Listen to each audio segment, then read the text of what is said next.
This channel is part of the History Hit network.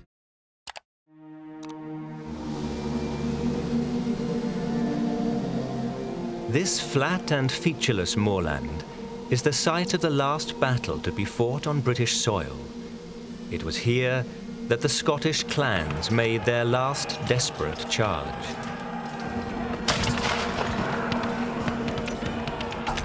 Battered by a storm of shot from the government cannons, they waited for the army to advance.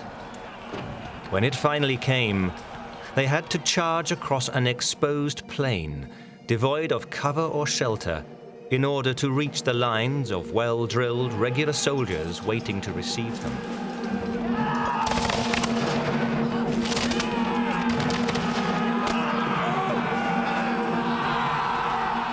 Not surprisingly, the Battle of Culloden ended in a brutal defeat for the Highlanders. Today, the moor is their grave. It is also the last resting place of the Jacobite cause for which they fought. The Jacobites were the supporters of the deposed King James II, who was a Catholic and who lost the throne of Great Britain for that reason in 1688. James tried to revive his fortunes in 1689 in Scotland and in 1690 in Ireland, but essentially the Protestant forces were too strong, and so he was forced into France to live as a pensioner of the King of France. James's son, also called James, then made a number of attempts to regain the throne, increasingly relying upon the Scots and particularly the Catholic Highland clans to do the work for him. 1708, his proposed landing actually failed to transpire, but in 1715 James came ashore after the main battle of the campaign had been fought at Sheriff Muir, too late to influence the events. Nonetheless, he tried again in 1719 with Spanish help, and that failed at the Battle of Glen Shiel. In 1743, Britain and France became embroiled in yet another major war. And despite all their previous experiences, the exiled supporters of the House of Stuart had long been planning another rising. James, the son of James II, was entirely dependent on the French king for his maintenance because he had no claims to England at all, his father having been expelled. And his son, the young pretender, was Charles Edward Stuart. And essentially, Charles Edward was a debonair young chevalier, as he was known, and it was thought that he might get more support than the rather elderly and ailing James. The French agreed to help.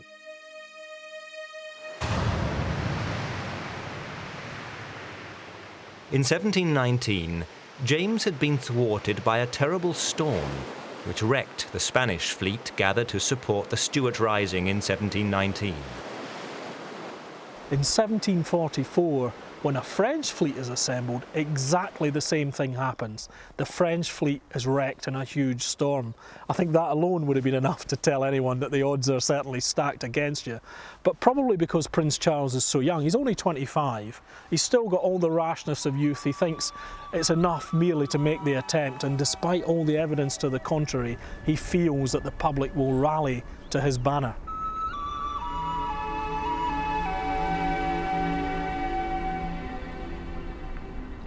Landing with only 7 companions at Arisaig on the west coast of Scotland, the prince did not give the appearance of a man about to lead a triumphant crusade. The clan chiefs had agreed to support a rising in the belief that they would be assisting an invasion by French regular troops.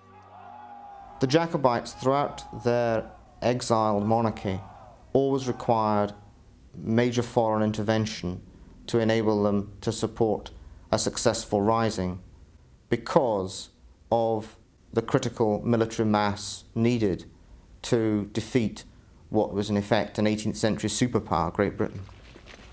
French military intervention was absolutely essential if the rebellion of 1745 was to have any chance of success whatsoever.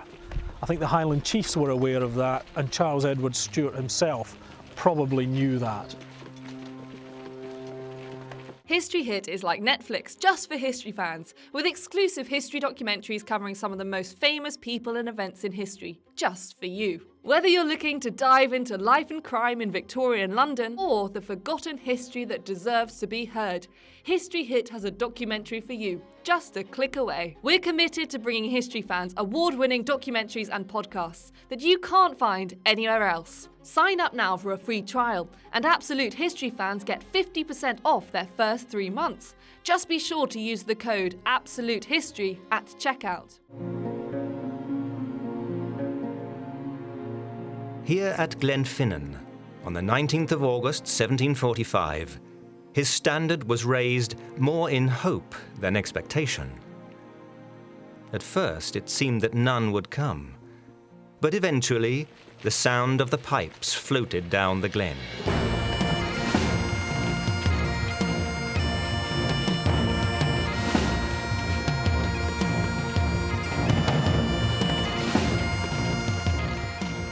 Much against their better judgment, Cameron of Lochiel and the MacDonalds of Glengarry, Keppoch and Clanranald brought in their followers. The 45 had begun.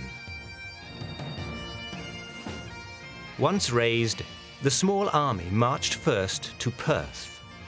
The next move was to make a dash for Edinburgh. As they marched southward towards Perth, additional men joined the Prince's colours.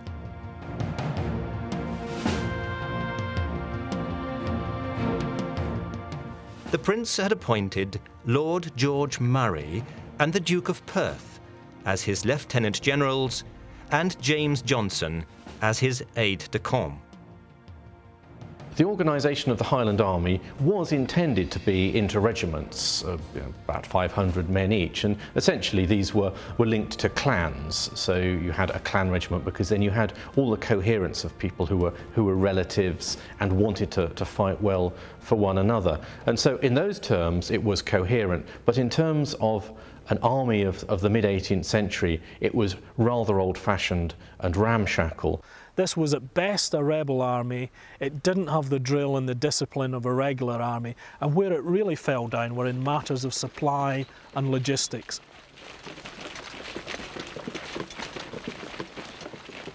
The Jacobite Army in 1745 is quite often portrayed as if it was a tribal army or a kind of ragbag of very dissimilar units, but in fact we've got 2 surviving regimental order books from the army of 1745, and that and other evidence makes it very clear that the army was conventionally organised in exactly the same way as most continental or British armies were at the time.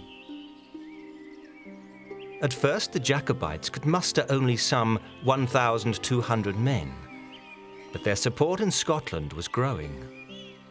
The commander of the British troops in Scotland, General Sir John Cope, therefore took a difficult decision. He had 2 choices. Either he could stand fast and defend the line of the Forth, as the Duke of Argyll had done against the Jacobites in 1715, or he could march into the Highlands to nip the rebellion in the bud, as General Whiteman had done in 1719.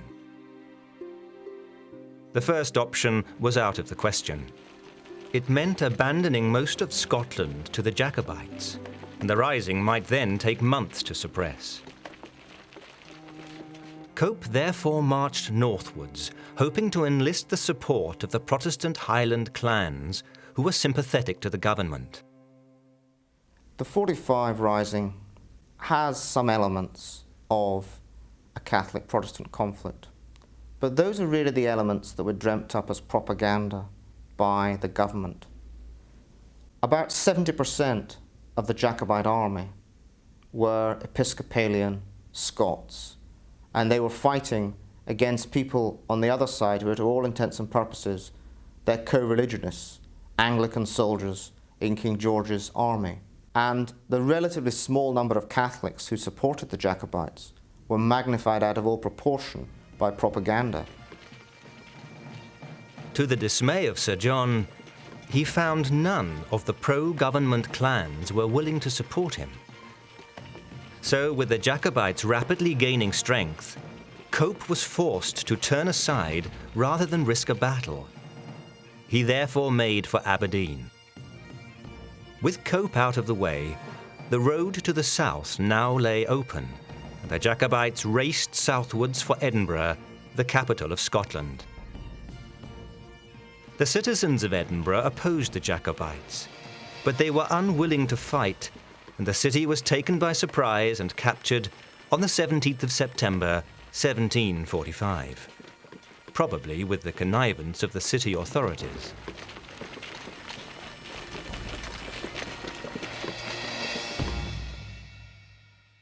As the Jacobites settled down to the occupation of the capital of Scotland, General Cope had, meanwhile, found enough shipping to take his army south by sea.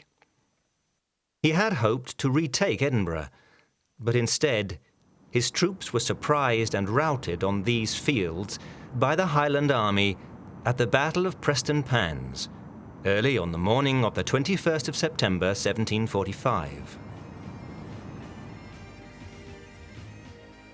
Under the skillful leadership of Lord George, the Highlanders had changed position during the night to gain the advantage of drier ground to charge over. The early morning mist over the flat field had helped to mask the approach of the Highland Army from a new and unexpected direction. Their sudden charge prompted a panic in the government ranks, where redcoat forces were still struggling to reorganize. The government dragoons were the first to break ranks, but as the Highlanders came down upon them, the infantry soon followed suit. In a brief flurry of flashing broadswords, the government army was reduced to a fleeing rabble. Unfortunately, the ease of the victory was to lead to an overconfidence in the power of the Highland Charge. It was to have disastrous consequences later in the campaign.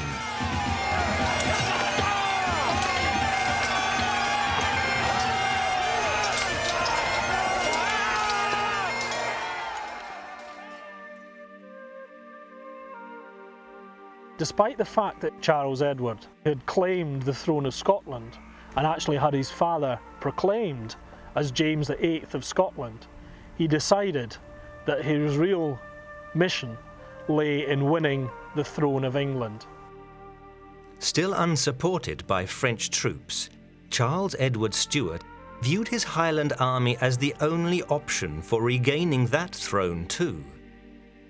But even the prince himself must have suspected its unsuitability for the job. Nonetheless, against the expressed wishes of many of the Highland chiefs, on the 1st of November 1745, Edinburgh was abandoned and the invasion of England began. The invasion of England did have some prospect of success. Charles Edward raised several thousand Highlanders, and that gave him a substantial force. And with the British Army being largely involved on the continent, a sharp movement south might well have succeeded in achieving his aim, which was to get himself to London and challenge what he saw as the Hanoverian usurper. The invasion progressed rapidly, and the Jacobites were soon in control of Manchester. The youthful Duke of Cumberland, with a substantial field army, tried to intercept the Jacobites near Lichfield, but they bypassed him, and by the 4th of December were at Derby, only 127 miles from London. With no immediate sign of French reinforcements, the Jacobite army halted at Derby. There, the young pretender and his officers argued for 2 days about what to do next. Charles Edward Stuart himself insisted that they should continue to London, but his military advisors said to him that with a force reduced by the attrition of the march to barely 5,000 men, he couldn't advance and deal with the city itself. However, in London there was general panic, and George II had actually prepared all his treasure to be put on boats to be taken away.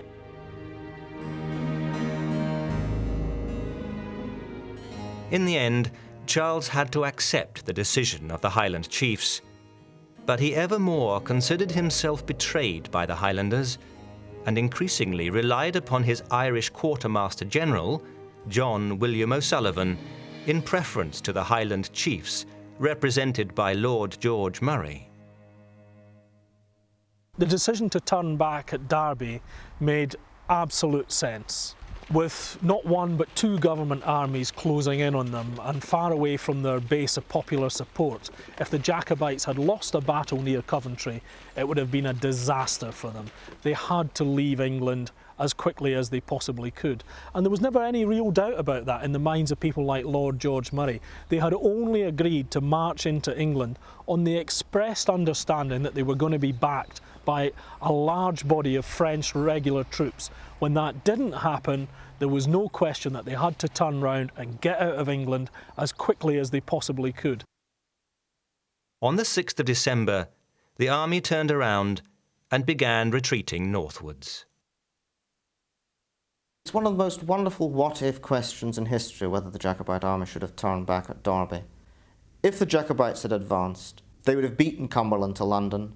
London was defended by only 17 companies of foot, including irregular militia and the Black Watch. So the Jacobites would have entered London, and after that, who knows what would have happened. It all boils down to whether the English Jacobites would have risen if they had seen the success, or whether the French, who were certainly planning to make landfall, would have effectively landed their own Irish and Scottish troops in the French service on the south coast of England. And then who could have said what the long-term future would be. Still expecting the Jacobites to move on London, Cumberland had planned to fight them near Coventry, and he was taken completely by surprise by the sudden change of direction. So the Highland Army had almost reached Scotland before he managed to re-establish contact. Unhindered for the moment, the Jacobites made for Glasgow and then laid siege to Stirling Castle. General Henry Hawley attempted to relieve the garrison, but he was defeated in a hard-fought battle outside Falkirk on the 17th of January. Despite the fact that it is normally regarded as a Jacobite victory, the Battle of Falkirk nevertheless gave the Jacobites something of a fright. It's the first time that the British line regiments stood and successfully repelled a Highland Charge. They'd run away at Prestonpans the year before. They'd been able to make any headway at Penrith earlier on, and Falkirk proved that the Highland Charge could be beaten. So although it wasn't decisive, it had that implication, and of course that meant a lot by the time we come to Culloden.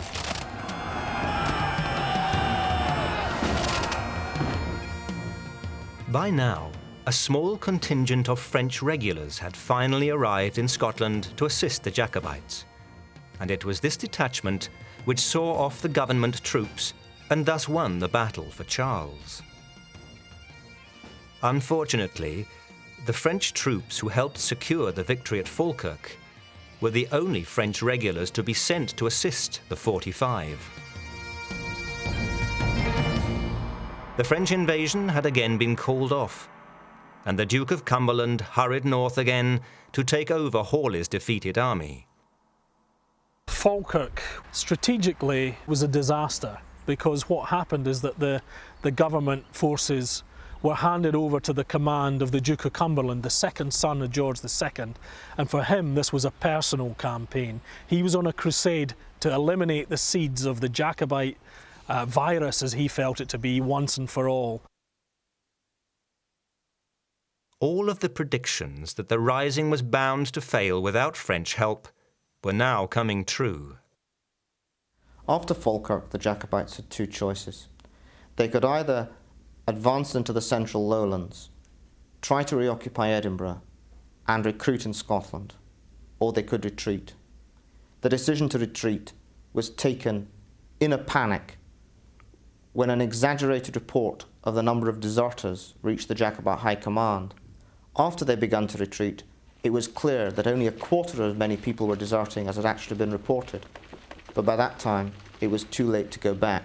So Falkirk was potentially a victory which the Jacobites could have followed up, but one which they had not the heart to do so. The Jacobites retreated northwards to Inverness. Cumberland pursued them slowly, halting for a month at Aberdeen. But on the 8th of April, he left the city, and within 6 days was at Nairn, only a few miles short of the Jacobite headquarters at Inverness. The speed of Cumberland's sudden advance caught the Jacobites by surprise. Although many of their best men were away, there was no real option left but to fight.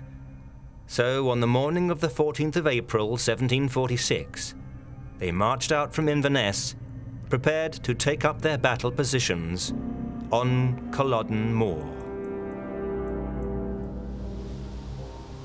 But the government army did not appear that day, nor the next. The 15th of April was Cumberland's birthday, and to celebrate, he gave his army a day's rest at Nairn before committing them to battle on the 16th. On the 15th of April, while the Jacobites waited in vain for the British army to advance, they hatched a desperate plan. The Jacobite leaders supposed that as his men were celebrating the Duke's birthday, they were likely, as Lord George put it, to be drunk as beggars. They therefore agreed the ill-fated plan to secretly march on Cumberland's army by night and mount a dawn attack on the sleeping camp.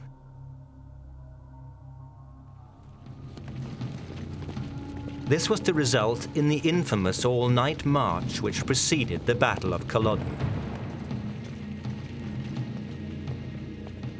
Lord George Murray's plan can be seen in some respects as a bold and daring attempt to catch the government army at a disadvantage. He understood that the Jacobite army was not as well equipped, was undergunned, did not have the artillery support of the government army, and thus using the surprise combined with the main tactic of the Highland all-out charge might well have succeeded. But the crucial problem with the night march was the terrain, and it was during the night march that we see aspects of different kinds of troops in the Jacobite army manifesting themselves.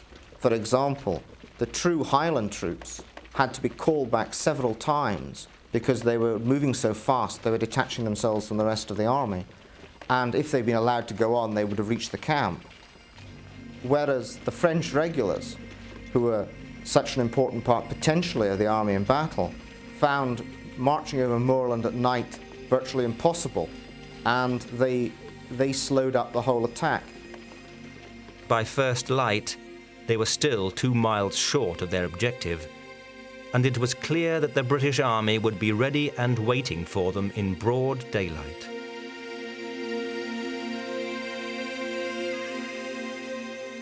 Lord George Murray, therefore, abandoned the attempt and ordered his men back to Culloden.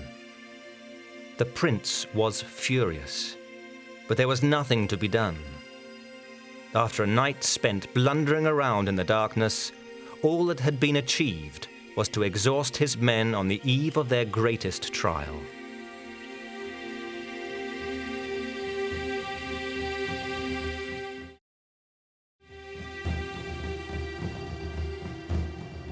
The battlefield upon which the two armies faced each other was a broad ridge of moorland 5 miles to the southeast of Inverness. The Jacobites took up a strong-looking position between 2 sets of walled parks. On their right, the Culwinnick Park, stretching down to the river, and on their left, the walls of the Culloden Parks. Lord George Murray was very unhappy about the battlefield of Culloden. It was far too open and exposed.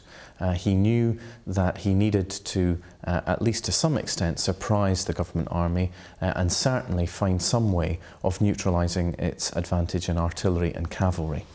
That meant that the moor of Culloden, which was so open, really he knew was placing the Highland Army in danger. It's said that Lord George Murray had selected a far more favourable battleground, but the Prince, with O'Sullivan in his ear, decided that Culloden Moor is the place they would fight. We'll never know for certain whether that's true, but certainly Culloden was by no means the ideal battlefield to deploy that Highland Army. By the time of Culloden, the Highland Army was more conventionally equipped, and most had French muskets and bayonets, though the front rank still kept their swords and targes. The Highland method of fighting, however, was still very different from that of the red-coated regulars opposite. They had neither the training nor indeed sufficient ammunition to engage in protracted exchanges of musket fire.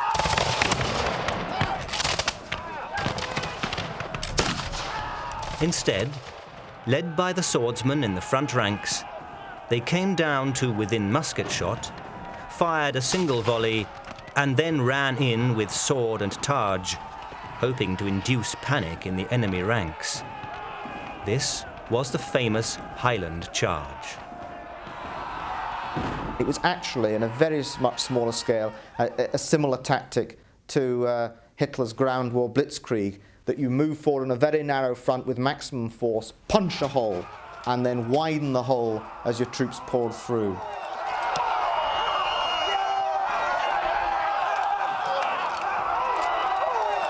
One of the problems with this was that by the time of Culloden, they were facing at least some veterans of the French campaigns who were not going to be as easily frightened. It relied on shock action, and if the government troops were not frightened, if their morale was not already sagging by the time that the Highlanders charged, then this one-shot weapon, this one-shot charge, would encounter difficulties. Behind the Highland regiments in the front rank of the Jacobite army stood a second line of Lowland Scots regiments, armed with French firelocks and bayonets, and stiffened by 2 regiments of French regulars. One was called the Irish Piquets, and the other was the blue-jacketed Royal Écossais, or Royal Scots. All in all, the Jacobites ought to have mustered some 6,500 infantry. In addition, there were a small number of cavalrymen and gunners. Unfortunately, far too many of the Highlanders had straggled off in search of food and shelter, and the Jacobite army probably amounted to little more than 4,000 infantry on the field that day.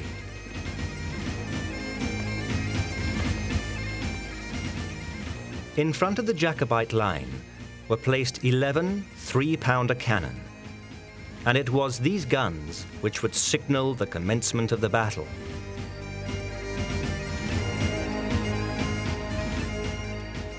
On the other side of the moor, Cumberland had some 6,500 infantry drawn up in 2 lines. He also had a regiment of government Highlanders, the Argyll militia, together with 14 troops of mounted dragoons on his flanks.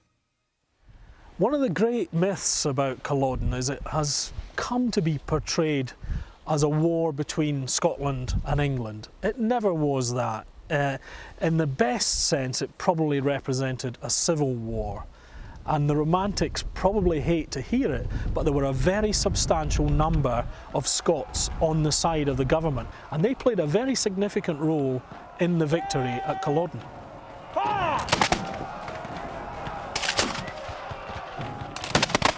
Unlike the civilians manning the cannon of the Jacobites, all of Cumberland's artillerymen, manning the 10 guns of the army, were well-trained professionals who handled the guns with deadly efficiency. Artillery was a very important battle winner in the mid-18th century, if you had enough of it. I mean, you have to remember that at Culloden there were only a few 3-pounder guns, and they're relatively small weapons. But what artillery could do is it could disrupt the enemy's formation. And indeed what happened at Culloden was that the fire of the Cumberland's forces, artillery, forced the Scots into advance, which they didn't necessarily want to do. So it could be dangerous and it could be disruptive. And at close range, it was extremely bloody. The cannons of the period fired a solid shot, which was a vicious weapon. It would smash through people, it would tear off limbs, it would cause the most horrendous injuries. The guns themselves weren't particularly accurate, but it didn't help that the forces of the time stood shoulder to shoulder and effectively presented the gunners with a target that they could hardly miss. At this period, firepower normally decided the outcome of regular battles, but sometimes it was not enough, and the soldier then had to turn to his bayonet, which was a fearsome weapon. Utilising the lessons from Prestonpans and Falkirk at Culloden, a departure on the normal bayonet drill was used. Instead of lunging straight forward at the man in front of him, who would be protected by his shield, each soldier was trained to thrust instead at the swordsman attacking the man on his right.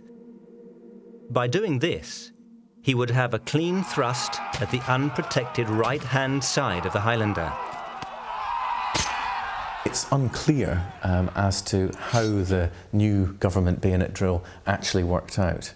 Certainly the idea of every soldier using his bayonet to protect the soldier on his right and thus stabbing at the Highland clansman with his claymore upraised in his right arm was a very novel idea.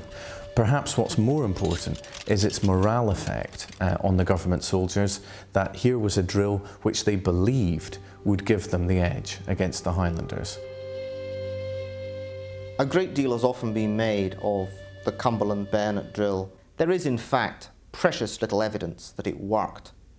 Where the Jacobite troops reached the government front line at Culloden, they broke it. And the reason that they didn't break it as effectively as they'd done on previous occasions was because so many of them were being killed during the charge.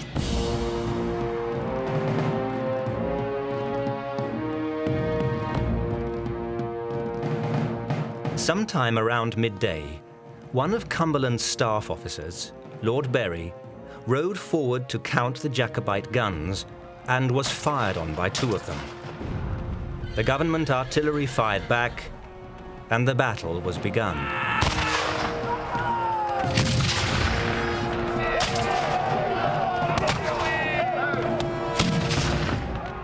The ill-served Jacobite guns were soon silenced. Now, for as long as the Highlanders stood their ground, the government artillery kept up a steady rhythm of 1 round a minute with the 10 guns. No one knows for certain how long the Highlanders stood facing this bombardment. It could have been for as little as 10 minutes or as many as 20, but they had to endure it because hundreds of men were still hurrying to the moor to rejoin their regiments. This delay was exacerbated by the unwillingness of the prince to give the order to attack. The government bombardment had relatively limited effects in terms of killing people, but it had very serious effects on morale. Standing still under heavy fire, even if not many people are being killed, is not a pleasant experience for half an hour when it's raining and you haven't had any breakfast. As the Jacobite army stood immobile, awaiting the order to charge, General Hawley ordered his 4 companies of Argyllshire Highlanders to break down the walls in the enclosure on the Jacobite right flank, in order to let the dragoons through to attack them. By doing so, he was threatening the right flank and rear of the Jacobite army. The moment had now arrived. The Highland Army had to charge or be defeated.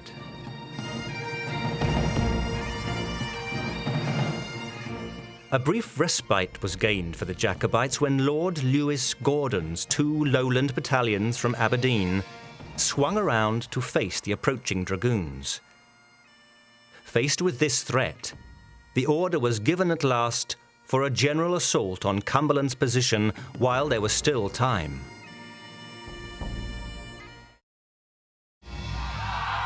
Over the past 100 years, yelling mobs of clansmen had inspired fear and panic amongst regular troops on a score of battlefields. But at Culloden, it was to prove a disastrous failure. The Highland Charge effectively needed 3 things to maximise its effectiveness. It needed either to have a downward slope or to have confined space, or to have a short distance. At Culloden, it had a relatively long distance over poor ground, about 500 yards. It had a very wide space because Culloden Moor is very broad, and it certainly wasn't downhill, so it was a disastrous battlefield from that point of view. The moor was not as featureless as it might at first have appeared. The Inverness road ran diagonally across it from the bottom corner of the Culloden Park to Old Leonach, and the ground between the road and the British Army was wet and boggy. As the Jacobites set off towards the British lines, the Highland left, made up of MacDonald regiments, blundered into the morass, while those in the centre desperately tried to avoid it by swinging to their right. Unfortunately, they at once collided with Lord George Murray's right wing, which was itself veering to the left in order to avoid the Leonach enclosure wall. For a moment, they were all brought to a confused halt, and Cumberland's gunners switched from round shot to grape shot. Grape shot was a very nasty weapon indeed. It was a bag of musket balls which was loaded into the cannon, and when it fired it spread out, causing a storm of musket balls that would lacerate the people running towards you and cause the most horrendous injuries.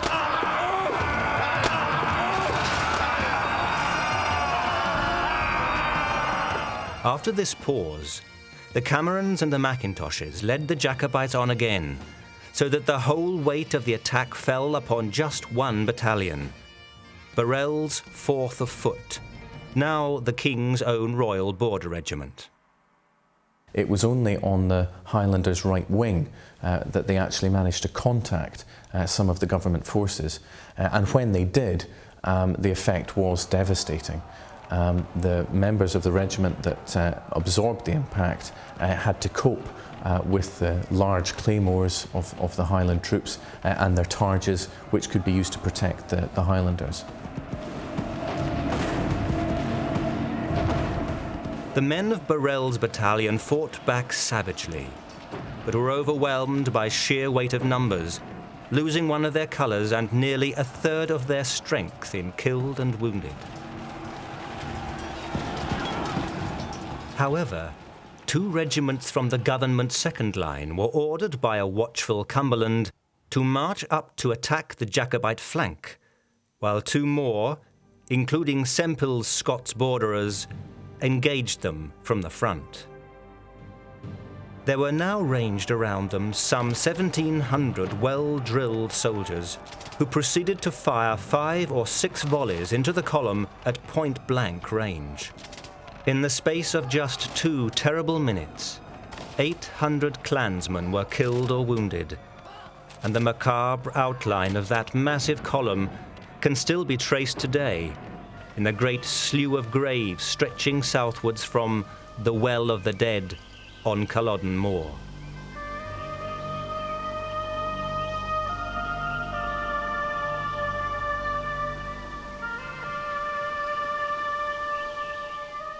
Faced with those terrible point-blank volleys of musketry, some Jacobites began surrendering. but most of the survivors turned and ran back across the moor. On the other flank of the Highland Army, the MacDonalds struggled to within 20 yards of Cumberland's men, but then the relentless musket fire of the Royal Scots and Pulteney's 13th Foot brought them to a complete halt. Not one of the MacDonalds even reached the British line.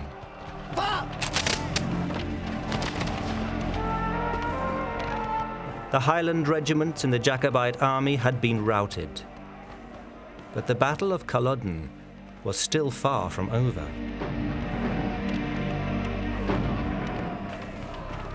The Lowland units standing in the second line were a rather mixed bag, but there were some good regiments among them, and as the Highlanders came running back, a desperate fight began to protect their retreat.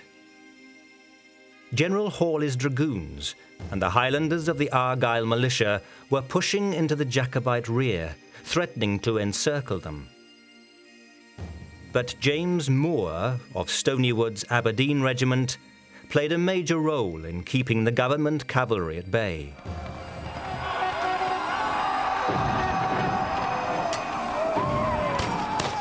It was at about this time that the Pretender himself made his escape. Lord Elcho, the leader of his own bodyguard, called bitterly after him, "Run, you cowardly Italian." With Elcho's cry ringing in his ears, he rode off the field with a small escort of French cavalry to look to his own destiny.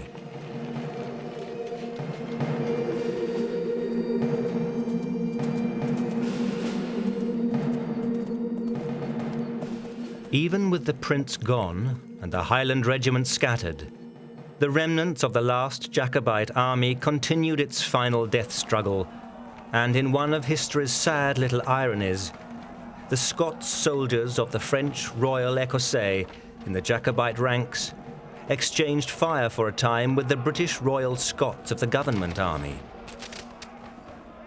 The French regiments at Culloden did not take a very important part in the main battle itself. They were kept in reserve, and the idea was that they could be used to follow up the impetus of the Highland Charge. Of course, when the Highlanders came back, when they were broken, when they were routed, the French infantry's job then was to cover the retreat, and that's what they and their lowland supporters did, to try and get as many of the Jacobites away safely from the battle as they could. By doing so, they probably saved many lives, because afterwards the government army was to demonstrate that they were in no mood to show any compassion. The brave actions of the Royal Écossais gave the fleeing MacDonalds the brief respite they needed to escape. But as government troops arrived, they were soon surrounded by government cavalry, and after a fierce fight which left half of them dead or wounded, they laid down their arms, surrendering as prisoners of war.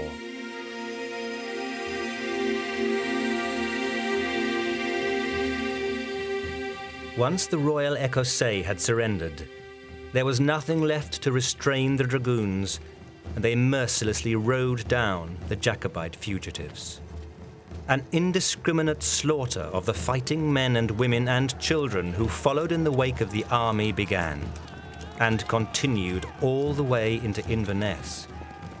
No mercy was shown in respect of age or sex, and many innocent civilians were brutally murdered in the ensuing bloodshed.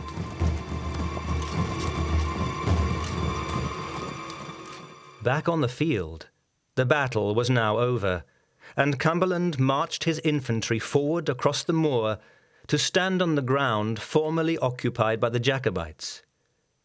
By this symbolic act, he formally claimed his victory.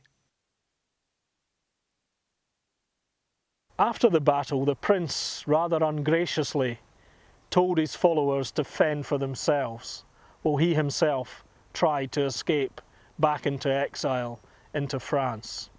He doesn't appear to have shown much gratitude for the people who had lost everything in the support of the Stuart cause. In all, the British Army lost a total of 50 killed at Culloden. On the other hand, something like 1,500 Jacobites were slain on the field or cut down on the road to Inverness. Hundreds more of the Jacobite wounded were taken prisoner. Indeed, over the next few days, the number of prisoners rose dramatically as the wounded Jacobites were brought in from the moor and fleeing fugitives were captured. Barbaric atrocities were committed in the days that followed by small groups and squads of government soldiers under the direction of their officers. Cumberland had actually given orders that no quarter was to be meted out to any Jacobite prisoners. Thus it's unclear as to whether the government army was out of control or whether it was following orders. Certainly the government dragoons, which galloped away in pursuit of the Jacobite army, were out of control and were sabring often innocent bystanders. From the large number of prisoners that were taken in the aftermath of the Battle of Culloden, I don't think it's probably correct to say that the government army was out of control or there was any kind of systematic slaughter, but there certainly were a number of brutal and vicious incidents which took place on the field. There were definitely prisoners and wounded men who were murdered on the field of Culloden. We can divide the post-Culloden atrocities, if you like, into three phases. The first is the pursuit of the Jacobites long after the battle had been completed, the burning alive of groups in barns, and the killing of fugitives without offer of quarter. There's the second phase was the pursuit of the Jacobite strongholds, if you like, the townships, the areas which had supported large-scale Jacobite activity, which were in many cases attacked and burnt and people driven out of their homes. The third was the starvation policy, whereby the crops were effectively destroyed in these areas and therefore people starved to death. In the months which followed, many Jacobites were tried and executed, while hundreds more were transported to the American colonies, or, most ironic of all, conscripted into the British Army. Inevitably, for a man pledged to break the power of the clans forever, Cumberland's pacification of the Highlands was heavy-handed and brutal, but the punitive expeditions served their purpose. The clans refused ever to rise in arms again.